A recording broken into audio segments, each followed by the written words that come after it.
guys, welcome to another episode of the Ain't Gonna Hold Your podcast. I am DJ, here with my two great co-hosts. We got Petey, we got Dex. So guys, we want to bring a new segment that we're introducing to the podcast, and this one is more or less going to be us kind of giving you guys some behind the scenes of how we come up with our topics, how we come up with these conversations, and then some of the shit that just doesn't make the show. So one of the conversations we was having right now was like doing business with friends, right? So a lot of people right now are like serial entrepreneurs, people wanting to not do the typical 9-to-5 shit anymore. And with that happening, you know what I'm saying, you want to do business with people that you consider that you trust.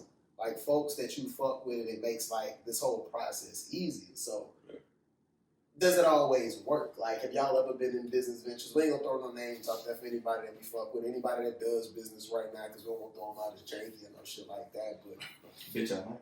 Oh, this is shit. Well, Dex, you can go ahead and go first, bro. You kind of got us sparked with this idea, man. But what are your thoughts on doing business with friends? I think that business out of passion or interest together is important. And doing it with people that you trust is also important. Let me get a little sweet of this. This is my most important. Call a whiff, you know what I mean? Call a whiff. Mm-hmm. I think that's important. I think when you start, there's a difference between starting a business with somebody who is an investor or partner and someone who is a friend and business partner. I think there's a difference there. You operate differently. I was talking to one of my homeboys who. I can't say that because you don't know who it is, but he was working with a very famous person on this project that would have added a lot of credibility and to his brand, but he ended up severing the relationship because that person did not understand the intricacies of why he founded his business and what he wanted to do and what his vision was. When you start a business with friends, you usually start with the understanding of, this is what we want to do, this is what we want to create. Right. And you also have an intimate investment in each other personally. Right. And I think that the decision has to be made up front of, are we going into this as 100% business partners where everything's business and there's no friendship or brotherhood calculated into it? Or are we doing this as are we trying to build this together through our relationship, leaning on our relationship and our knowledge of each other and our history with each other? Because. But do you think that conversation is understood or even had with people who are friends and do business with each other? I got burned by it, so I think it's a conversation that you need to have. But I don't think that I got burned by it because I made the wrong move in the choice, right? It's the expectation of the other exactly. So if we were to go into business with each other, it wouldn't be if we were doing something that was majorly profitable. I wouldn't necessarily feel like we need to have the conversation of. Are we doing this as 100% business or are we doing this as friends? Because I know that at the end of the day, we're friends first. And so we're always going to look out for each other on that friend tip first and make decisions, not necessarily make decisions because we're friends, but weighing in each other's personal shit. It's definitely it's part of it, right? I'm not going to ask you to pay $500 for something when we know, I'm not saying my boy's strong or anything, but when I know that, you just had your car just broke or something, right? We'll be like, don't worry about it. We'll cover you. We'll figure it out as we go along. Right. Some people don't operate like that. And the default is if we're going into business together, it's business. And what it does is it make things very black and white when things aren't black and white. But go ahead. But I say one of those situations that kind of gets things fucked up too is when you have different ideas of what the business should look like. Like, we all have an idea of what our friendships look like with the various friend business partners that we have, but it's when they blur those lines and start to reap those benefits. Like, I was telling the story before we actually started recording about my foray into music. And when I was working on music, I had a lot of music industry friends who only came around when I was flipping the bill. But at the end of the day, their careers advanced from it. Whether it be something that I was like, just in the studio with somebody, I was like, yo, you shouldn't say this here, you should say that there, but I didn't get a fucking writing credit. Right. Or it could be a situation as simple as, hey, we need to go to New York, and this is a real fucking story. We booked the show at this club called Fat Baby in New York. Shout out to the good promoters in New York because they love people from the South because they know our music is typically up tempo, get motherfuckers dancing. We can make anybody feel. And everybody loves G music. No. For real though. But like the New York crowd is rough though. Like I can't see them niggas dancing. Oh, you ain't concerned about them. If you can make the women dance, the niggas follow suit. Yeah. Always went after the women when we made music initially. It's mad Yankee fits. Definitely Lee Tim's in there mugging you. Fuck, they're not. It's definitely not any dancing. I didn't even get a chance to experience it though because yes, that's the story. it was 4 folks I was in a music collective with. 2 were financially responsible. The other 2 was like, yeah, book that show. Go ahead and book that show. We gonna be there. How much is it to split the tickets 2 ways for 4 people? It was that situation. But if you think about it from a business standpoint, right? They're really thinking like Jeff Bezos. I'm gonna get you to do all the fucking work, and you gonna pay for it. And guess what? I'm gonna just slap my name. I'm gonna just show up. Show up, yeah. And especially if they got more talent than you, it fucks you up even more. Because I know a lot of talented people are broke. Well, Jeff Bezos had purchasing power though, so yeah. There's a difference within that. So What's your? I mean, I don't know. I hate when this nigga try and be cool, bro. No, I mean, this nigga is the mall of the podcast, bro. Yeah, That's crazy. Let me see if I can get my best Christian on. Let me see. Hold on, wait. I mean, you know. Leg crossed. I mean, what you gonna do? You know, sometimes you know, stupid bitch.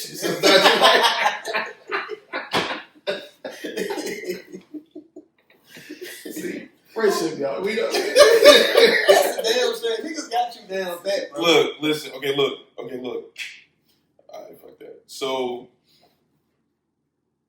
it's complicated when you talk about friends and business because, like, let's use the story of Rockefeller, right? Mm-hmm. We're talking about Jay-Z, Dame Dash, Biggs, right? They all didn't grow up together, but they decided that, you know, we know each other.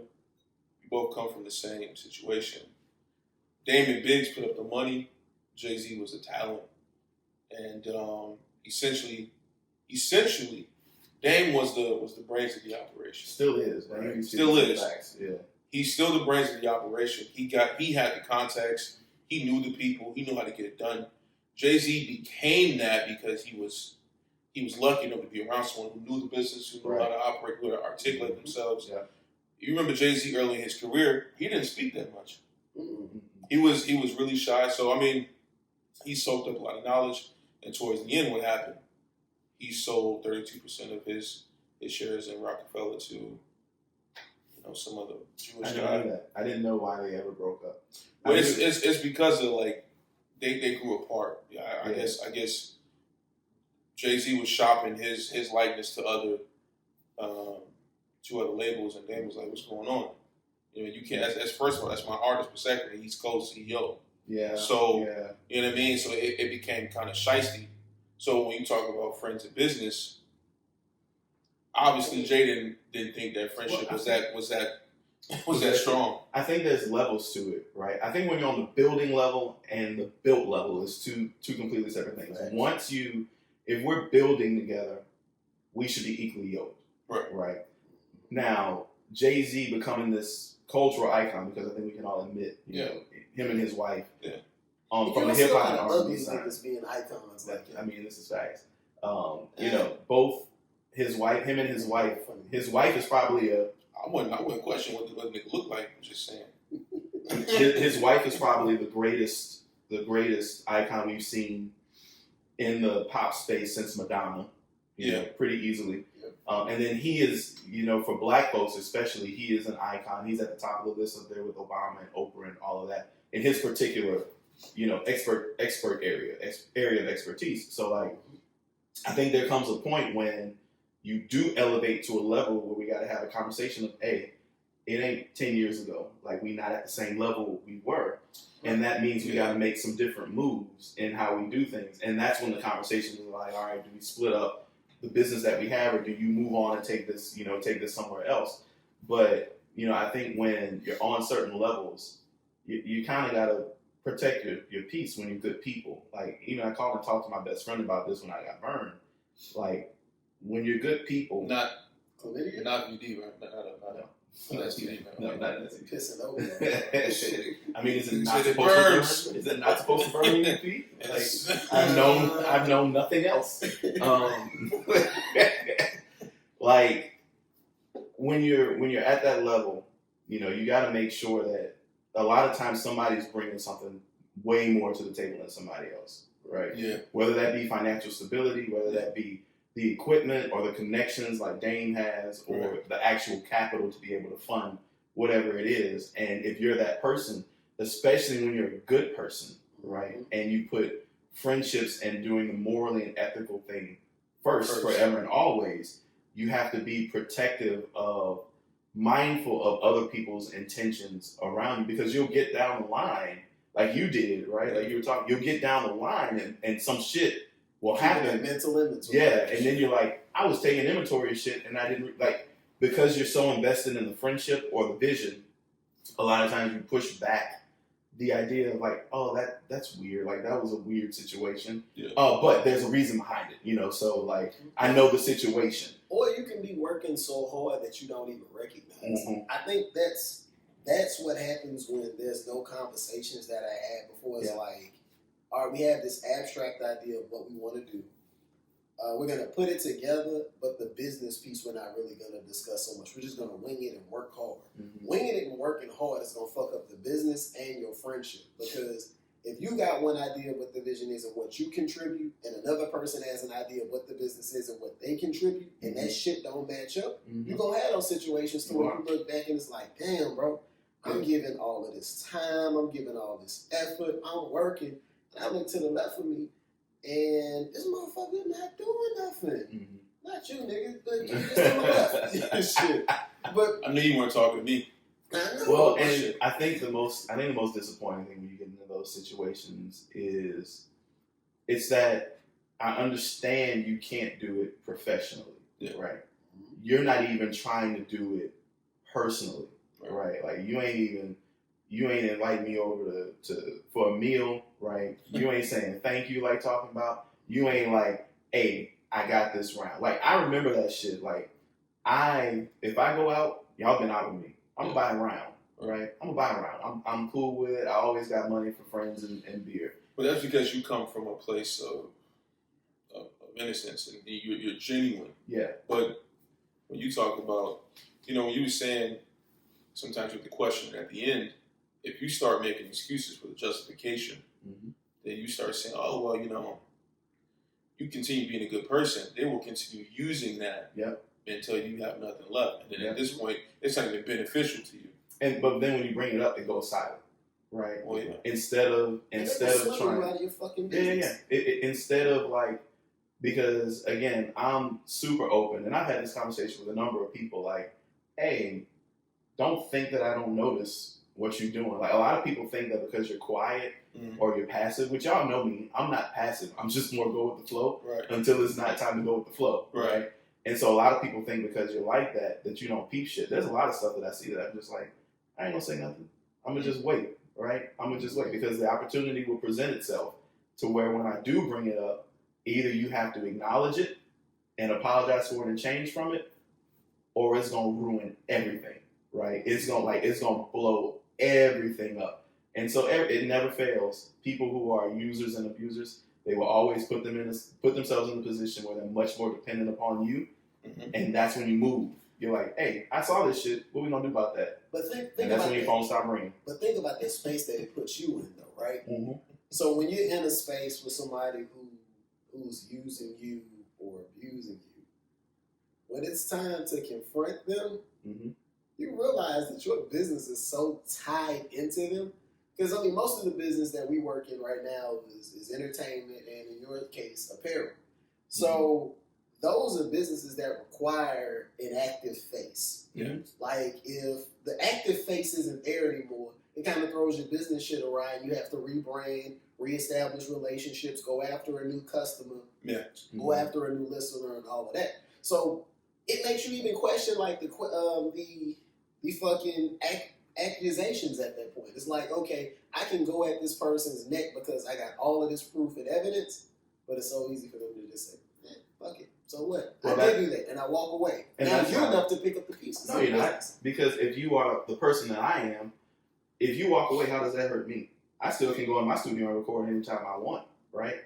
I still have connections that I can book a show in Baton Rouge, Lafayette, Houston, anytime I want. I still have the equipment that I can rent out, DJ, and do whatever I want. Like, you leaving doesn't do anything No, I'm for not. me. But I'm saying, like, if you're in that position right in the relationship, if you're in the other position in the relationship, you're going to do what you always do.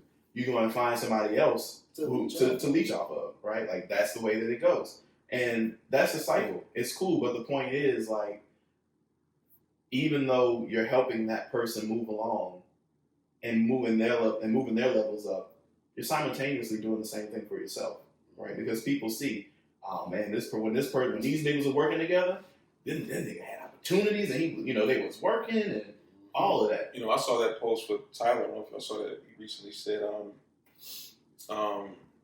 sometimes when you're working on something and you're passionate about it, and you don't really get the actual response that you want. You may post it on Instagram, you can post it on Twitter, YouTube, make it like maybe 6 to like 25 likes and views, and you wonder like, man, like I really put my all into this, and no one is really actually responding. But you never know who's watching. Mm-hmm.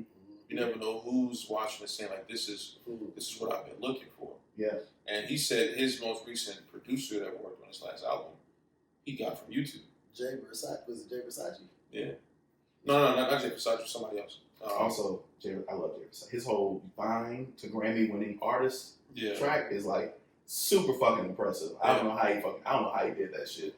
That was amazing. Some niggas got talent, though. Just like, Lil Nas X isn't my cup of tea when it comes to artistry, because I'm more of like the mellow, laid-back R&B kind of, even sometimes California feel music. Yeah.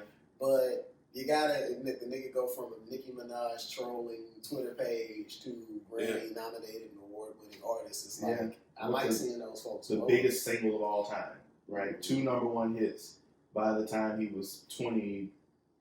I think he turned 23 in April, if I remember correctly.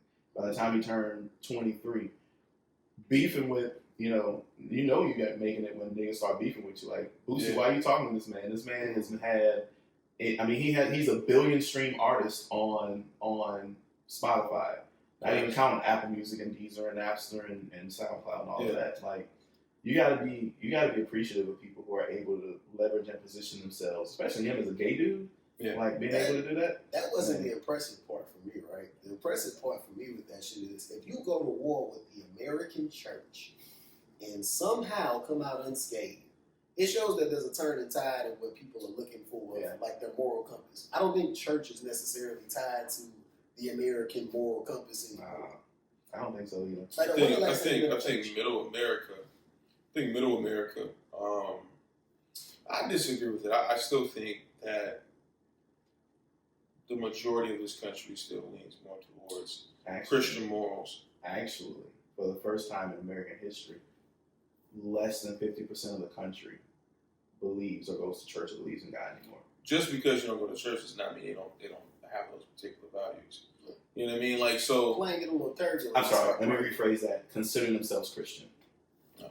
Now, that doesn't mean you don't live by Christian morals, because that's the funny thing about Christianity is, like, you really don't have to tell me not to kill a nigga. Like, I kind of feel like intrinsically feel like that already. Yeah. Like, and that's like the bigger question, kind of going way on topic, but I mean, it's like, can you have a sense of right and wrong without the idea of religion ever being present? So you can, because there are plenty of people. I mean, that's what's funny to me. There are plenty of people who grew up Christian and became murderers or rapists. A lot of them are in the Catholic Church. And then, there are plenty of people. Brandon right now? Yeah. He's raping like hotcakes.